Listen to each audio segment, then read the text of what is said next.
Take में रमेश में आपका स्वागत है। आइए दोस्तों, अगर आप फरवरी के महीने में 10 और 15 हज़ार के बीच में कोई एक अच्छा स्मार्टफोन ढूंढ रहे थे, डोंट वरी, मैंने आज यहाँ पर 5 ऐसे कमाल के वैल्यू फॉर मनी स्मार्टफोन्स ढूंढ कर लाया हूँ जो मुझे लगता है इनमें से कोई भी फ़ोन अगर आप परचेस करेंगे तो आप मायूस नहीं होगे। काम बहुत अच्छा कर रही है ब्रांड्स और फोन्स काफ़ी अच्छे आपको देखने को मिल रहे हैं। जैसे दोस्तों, आगे बढ़ने से पहले चैनल को सब्सक्राइब करिए, लाइक करिए, शेयर करिए और कमेंट में बताइए कि भाई 15 हज़ार की रेंज में क्या आपने कोई फ़ोन परचेस किया है या प्लान कर रहे हैं। और वैसे भी आपको बता दूं, इंडिया के अंदर 25 हज़ार के नीचे और 15 हज़ार के बीच की बात करें तो 80% के आसपास जो वो मार्केट ग्रो किया, मतलब लोग इतना फ़ोन्स परचेस कर रहे हैं अगर 10 से 25 हज़ार के बीच की यहाँ पर बात करते हैं।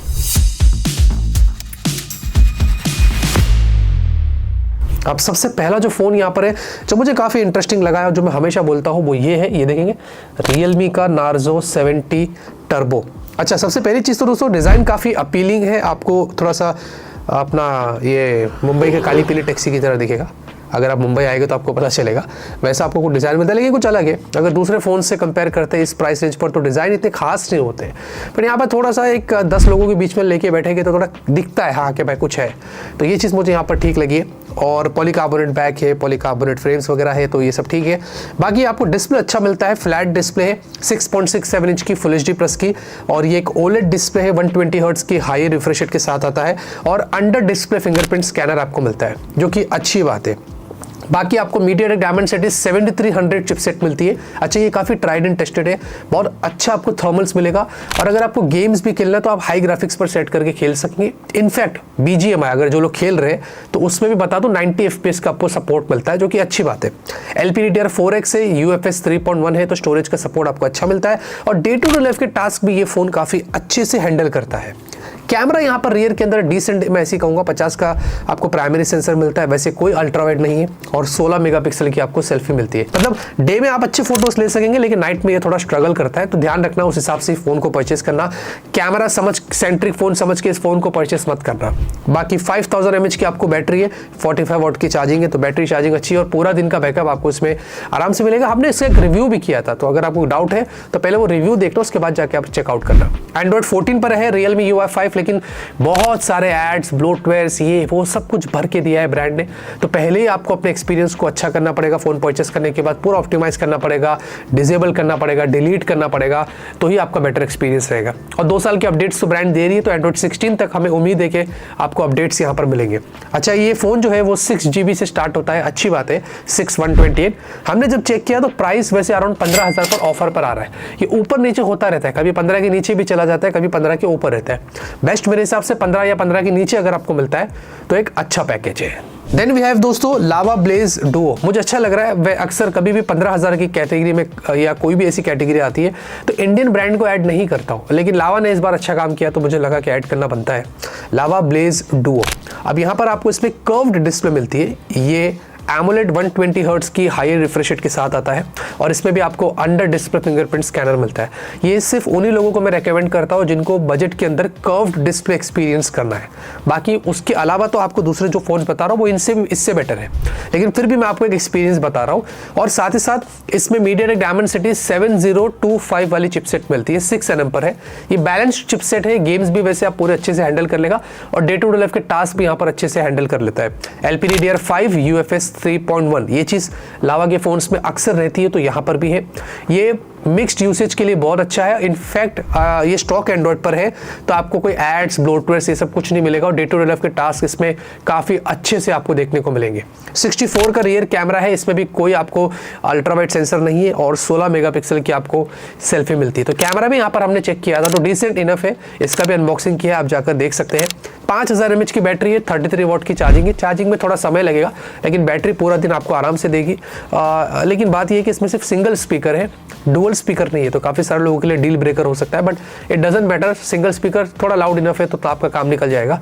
Android 14 पर है, 1 साल के ही अपडेट है। ये Android 15 पर आता और 1 साल के अपडेट होता तो इशू नहीं होता, बट अब ये फ़ोन सिर्फ Android 15 तक ही जाएगा।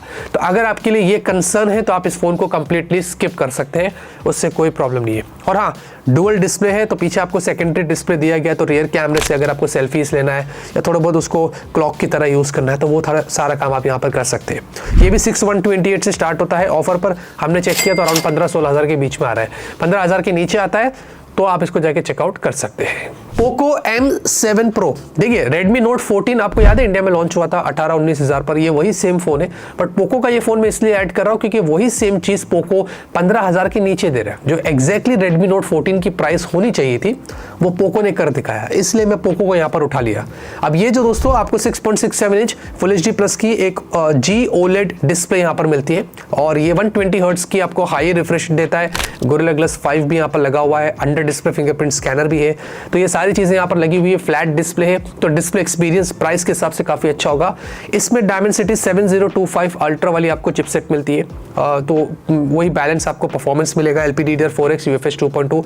ये वैसे थोड़ा सा ना अगर आप हैवी टास्क करते हैं यूआई के अंदर तो थोड़ा सा लैग स्टटर रहता है कभी कभी, क्योंकि इसकी यूआई की वजह से होता है। ये HyperOS पर बेस्ड है, Android 14 है, 2 साल की अपडेट्स ब्रांड दे रहा है।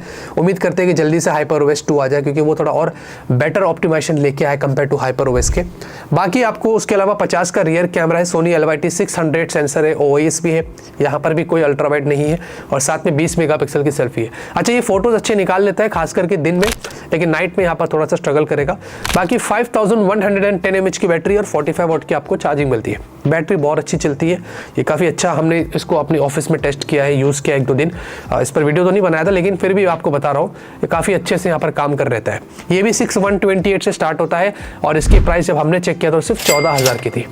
14,000 पर अगर आपको एक पोको का फ़ोन चाहिए तो ये काफ़ी सारे कमियाँ जो है मतलब आपकी दूर करेगा, जो रिक्वायरमेंट है, मतलब जो चाहिए, जैसे कि अच्छा डिस्प्ले चाहिए, बड़ी बैटरी चाहिए, बैलेंस परफॉर्मेंस चाहिए, तो उस मामले में मुझे लगता है कि ये फ़ोन अच्छा है। Then we have one of the most underrated smartphone CMF Phone 1। अभी तो CMF Phone 2 आने वाला है कुछ महीनों के अंदर, तो आप उसको स्किप कर सकते हैं, लेकिन वो इससे थोड़ा एक्सपेंसिव होगा, बट ये फ़ोन अभी भी मुझे लगता है कि वैल्यू फॉर मनी है। रीज़न, पहली चीज़ मैं हाईलाइट करूँगा इसका सॉफ्टवेयर।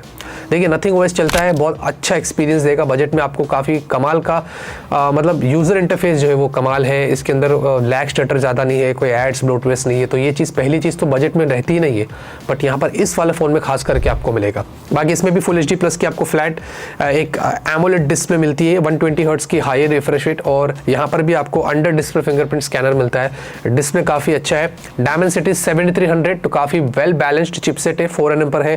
थर्मल्स बहुत अच्छे हैं, गेमिंग वगैरह डे टू डे लाइफ के टास्क सब अच्छे से हैंडल करेगा। LPDDR4X UFS 2.2। 50 का रियर कैमरा है, IMX882 वाला आपको सेंसर मिलता है, लेकिन यहाँ पर भी कोई अल्ट्रा वाइड नहीं है, और 16 की आपको यहाँ पर सेल्फी मिलती है। अच्छा, ओवरऑल ये कैमरा जो है इसमें थोड़ा काम करना पड़ेगा ब्रांड को, थोड़ा कॉन्ट्रास्टी होता है, थोड़ा सा डार्क हो जाता है कुछ सिनेरियोस में।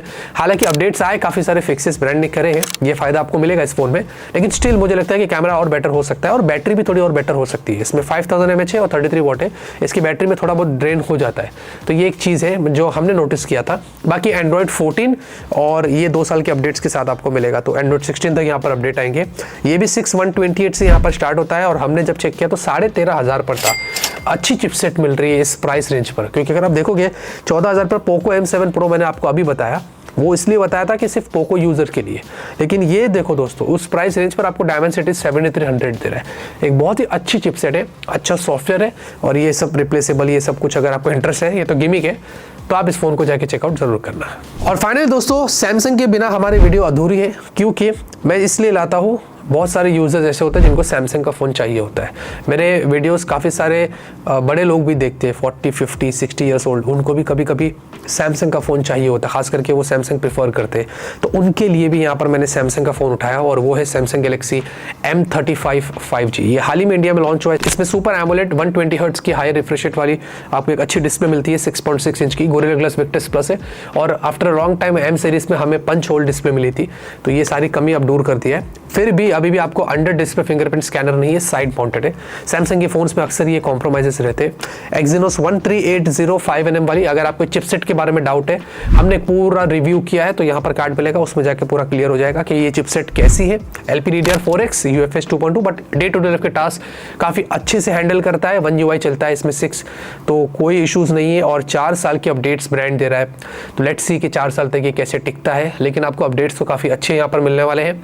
50 का कैमरा है, रियर में OIS के साथ है, इसमें थैंकफुली आपको अल्ट्रा वाइड मिलता है जो सैमसंग दे देता है, और 13 की सेल्फी है। जितने भी फ़ोन अभी आपको बताया मैंने, उन सब में से अगर आप मुझसे पूछेंगे बेस्ट कैमरा फ़ोन बताइए, तो ये वाला है। अगर आपको सिर्फ कैमरे के लिए भी ये फ़ोन चेकआउट करना है तो आप इसको चेकआउट कर सकते हैं।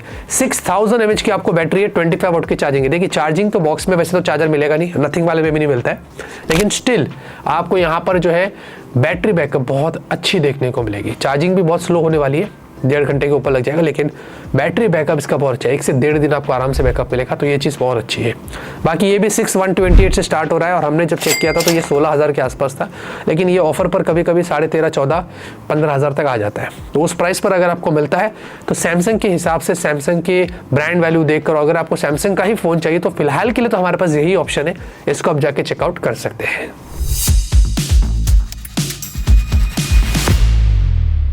तो ये वो सारे 5G फ़ोन है जो मैंने आपको रेकमेंड किया हो under 15,000। By the way Motorola का G64 भी है 5G फ़ोन, वो भी बहुत अच्छा है।